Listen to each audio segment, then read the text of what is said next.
কল্পনা করুন আপনি একটা লাইব্রেরিতে ঢুকলেন। চারদিকে পুরনো চামড়ার বাঁধাই করা বই, আর প্রতিটি বই শেকলে বাঁধা, ঠিক যেন বন্দি কয়েদি। এই দৃশ্য শুধু সিনেমার না, মধ্যযুগের ইউরোপে এমন একটি লাইব্রেরি আছে যার নাম চেইনড লাইব্রেরি, যেখানে বই লোহার শেকল দিয়ে বাঁধা ছিল। আজ আমরা এক ক্লিকেই হাজার হাজার বই ডাউনলোড করে ফেলি। তখন একটা বই তৈরি করতে সময় লাগতো হাজার হাজার ঘন্টা। প্রতিটি শব্দ হাতে লেখা, পাতাগুলো হতো চামড়ার, লেখা হতো ঝরঝরে রঙিন কালি দিয়ে। কিন্তু বই একসময় ছিল এমন এক সম্পদ যার নিরাপত্তায় ব্যবহার হতো লোহার শিকল আর তালা। এই বইগুলো ছিল শিল্পকর্মের মতো, স্বর্ণের কারুকাজ, রঙিন অলঙ্করণ, মনে হয় যেন বই নয়, এগুলো ধন ভাণ্ডার। এই মূল্যবান বইগুলো যাতে কেউ চুরি না করে, তাই শুরু হয় এক অভিনব পদ্ধতি, বইকে শেকলে বেঁধে রাখা।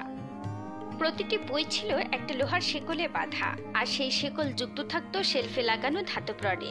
কেউ যদি বই নিতে চায় তাহলে তাকে তালা খুলে রড থেকে একে একে বই সরিয়ে কাঙ্ক্ষিত বইটি নিতে হতো।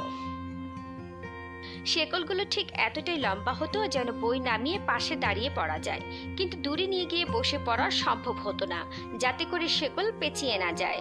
আর মজার ব্যাপার, বইয়ের শিরোনাম পেছনের দিকে না থেকে থাকতো উল্টো দিকে, কারণ শেকল লাগানো হতো বইয়ের এক পাশের মলাটে, স্পাইনে নয়।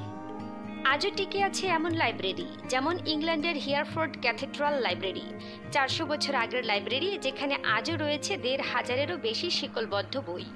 প্রতিটি শেকল, প্রতিটি রড, আসবাবপত্র সবই সেই সময়ের, এমনকি সবচেয়ে পুরনো বইটি 780 সালের।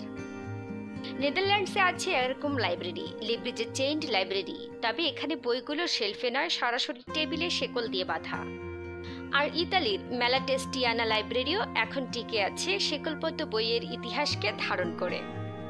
আজ যেখানে আমরা সেকেন্ডের মধ্যে বই নামিয়ে ফেলি, তখন ভাবা যায় এমন একটা সময় যখন বই চুরি ঠেকাতে লাগতো লোহার শেকল আর তালা। চেইনড লাইব্রেরিগুলো শুধু বইয়ের গুদাম নয়, এগুলো ইতিহাসের এক নীরব সাক্ষী, জ্ঞানের প্রতি মানুষের শ্রদ্ধা আর সংগ্রামের চিহ্ন।